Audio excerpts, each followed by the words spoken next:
Hello friends, welcome to my new video. R K competition 99 में आपका स्वागत है।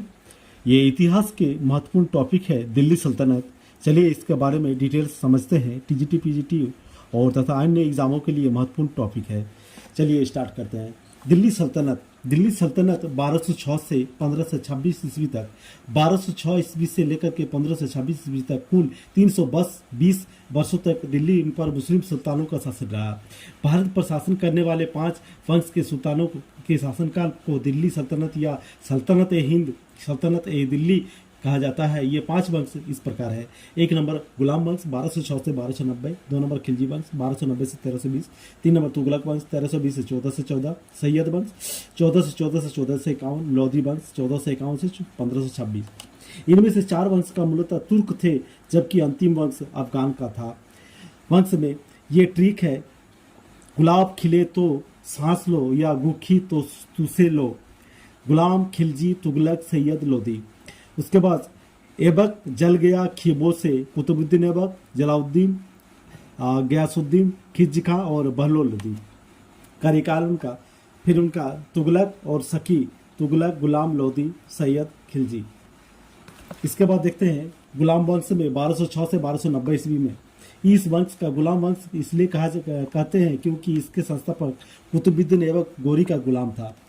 इससे इस वंश का दरबारी भाषा फारसी था तथा इन वंश के सबसे प्रमुख भाषा थी। इस वंश का सबसे प्रमुख भाषा भी थी। इस वंश को इलबरी मौलुक या दास कहा जाता था। इस वंश का प्रथम शासक कुतुबुद्दीन ऐबक था। गुलाम वंश के प्रमुख शासक कुतुबुद्दीन ऐबक, कुतुबी वंश, आराम शाह, इल्तुतमिश, सम्मी, इलबरी वंश, 4 number रुकमुद्दीन, 5 number Razia Sultan, 6 number बराम Shah, 7 number Alauddin Mohammad Shah, Nasruddin Shah, Balban या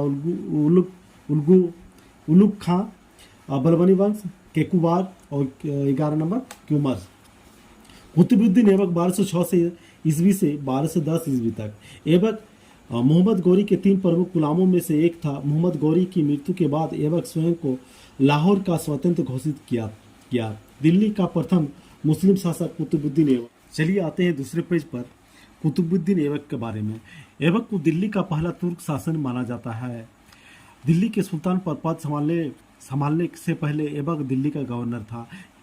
उन्होंने सुल्तान की उपाधि नहीं धारण की, बल्कि मालिक तथा सिपाहसार की उपाधि धारण की। ये गरीबों के प्रति दया का भाव रखते थे, अतः उन्हें हातिम कहा जा गया। ये लाखों का दान देते थे, अतः इन्हें लाख बख्श भी कहते थे।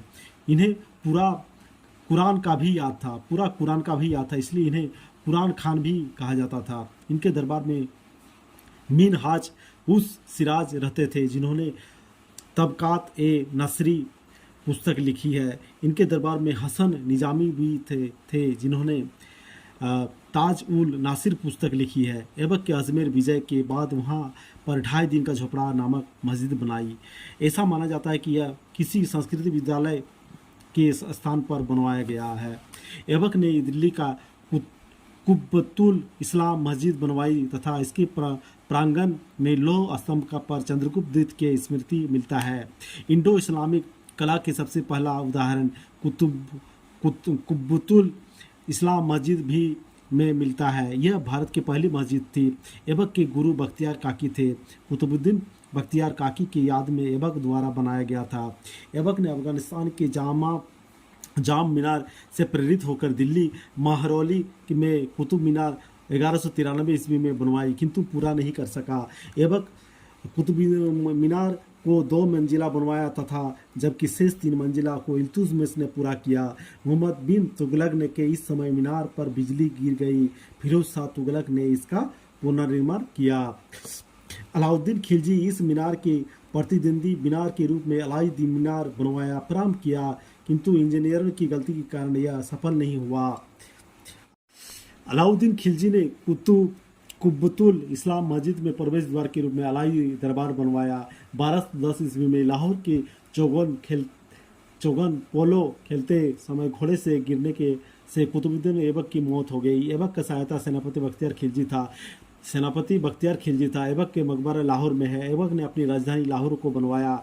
ऐबक का अर्थ होता है चंद्रमा का देवता होता है। ऐबक की घुड़सवारी और धनुर्विद्या अब्दुल अजीज कूफी द्वारा सिखाया गया था। इसके बाद आरम शाह 1210 से 1211 ईस्वी में बैठा।